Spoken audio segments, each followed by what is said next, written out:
Even I have days of doubts or where I'm not 100% on my game. And perfection shouldn't be what you're reaching for. You just want to reach for effort.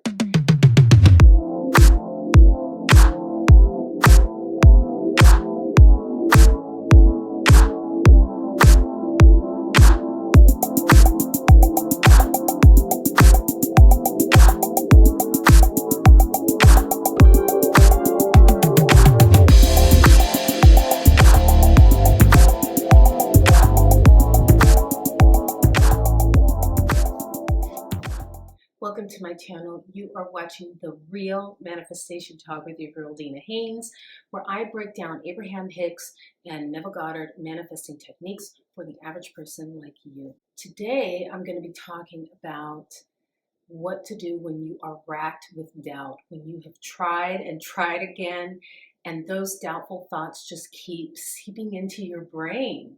But before we do that, you're definitely going to want to stay till the end of the video where I do a yes or no pick a card reading. So think of your question throughout the video, and then at the end, you will get a definitive answer. Don't forget to hit that like button, subscribe, the little bell icon, comment down below with your questions about manifestation so I can do a video on it. And it really helps out my channel, and I am so appreciative, especially if you share the video with other people like yourself who are seeking this kind of information. And if you'd like to know about my coaching prices, I will list the website right there, and as well as in the description, so that you can book a manifestations coaching session with me today. And now that that's taken care of, let's get into the topic.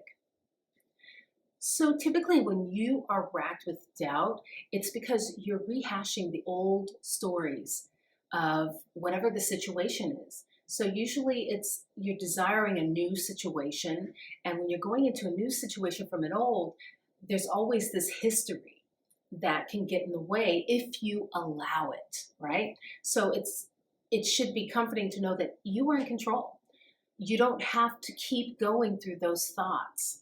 And every time that you rehash that thought, whether it's explaining to a person what happened in the past or just thinking about it, you are basically remanifesting that old situation. Because think of it this way. What is happening today is a result of past manifestation, because we are here in the now. So whatever you've already manifested in the past, the results are what you see in your 3D reality. So past manifestations, current 3D, right? So as long as you sit in that space of the past, you will continue to see that in your current reality, in your 3D reality, because you keep it fresh.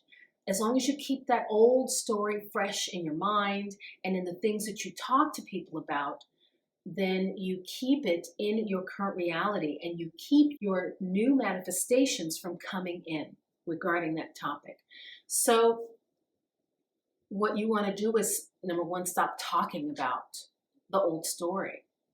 You just have to stop. And I know it sounds simple, but really you could be in the middle of explaining a past event that you don't want to someone. Just stop.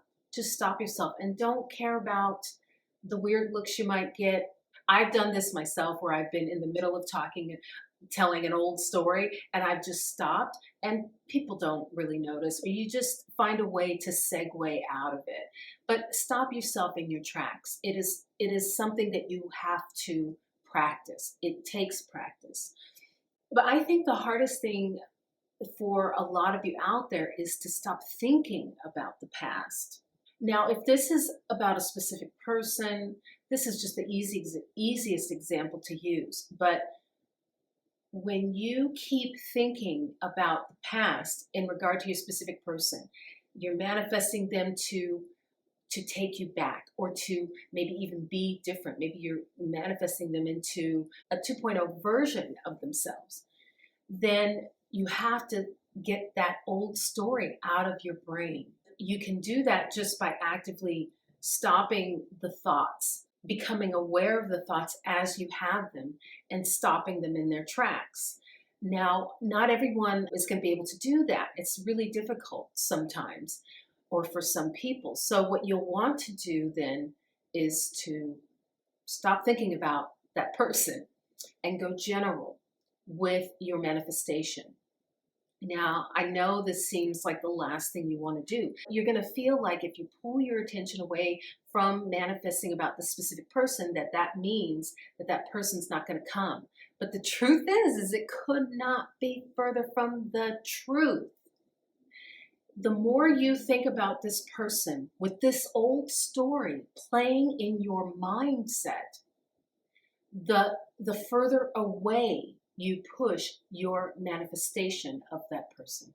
There is no way to muscle through, and it's evidenced in the fact that you can manifest all day long and you still haven't gotten it. In my last video, I talked about why is it so hard? It doesn't have to be hard. We make it hard because we're so brainwashed to keep thinking about this person, to really kind of be reaching for the negative thoughts.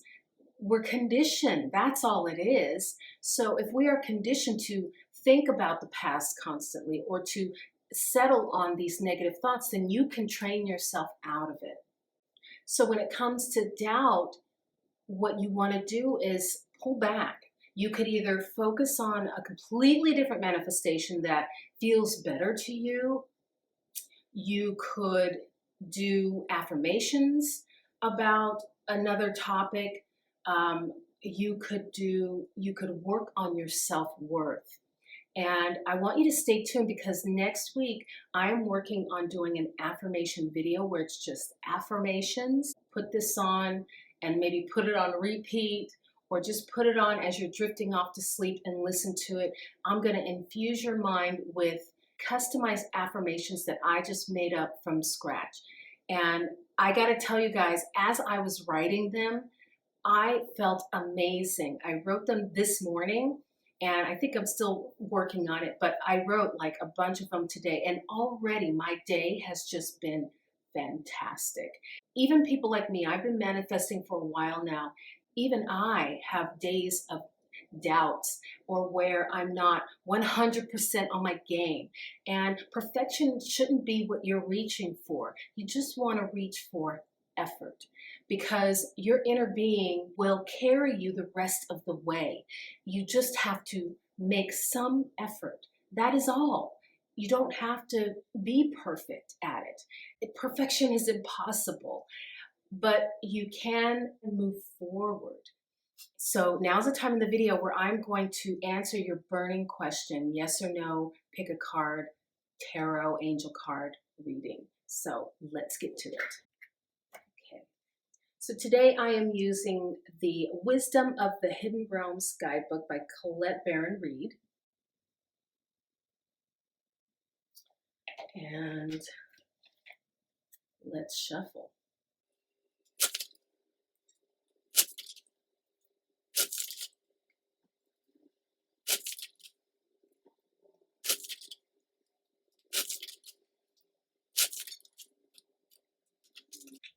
Okay, one card, guys. Boom. Okay, right off the bat, it's a yes.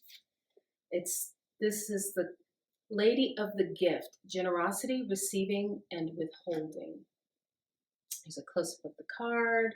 The Lady of the Gift brings a message of tithing. To be your ally, she requires you to look at the nature and method of your giving to others. The world is your church, and you need only distribute 10% of your wealth to others to ensure that the flow continues. This doesn't necessarily mean giving money away, nor does it imply a direct action of charity, even though the tradition of tithing is material. In fact, the kind of tithing this card asks of you isn't tangible or material at all. She's asking you to look at all human beings as important in the divine scheme of things and show others that you believe in them. Pay attention to how you treat people and be mindful of your perception, even if seemingly poor strangers. If you see others as successful and abundant and act as if you believe that they have value, blessings all around are assured.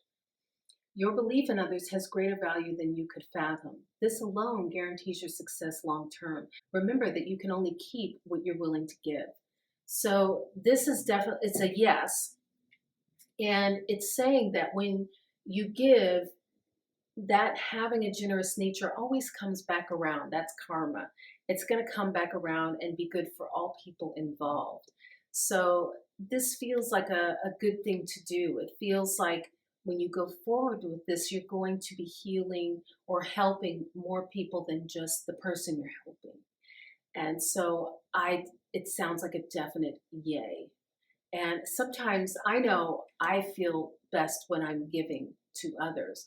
I think everyone experiences that when you give someone a gift or you give some, and it doesn't necessarily mean something monetary or like physical. It could just be like a gift of your time. Maybe you're just lending an ear. Maybe someone's going through something and you're that person who's going to listen to them and be there for them uh, as they go through this rough time. Sometimes it's all it takes. Whatever it is that you're asking about, your presence is needed, and through that you're going to feel a sense of of community and a sense of importance in their life. It's going to bolster your own self-esteem. So that was the end of this video. I hope it helped you. If it did, please hit that like button, subscribe, comment down below, and stay tuned. Next week, I'm going to we'll see if I get it done, but I'm planning to do a video of affirmations with music so that you can go to sleep at night and then wake up refreshed and ready for your day. So stay tuned.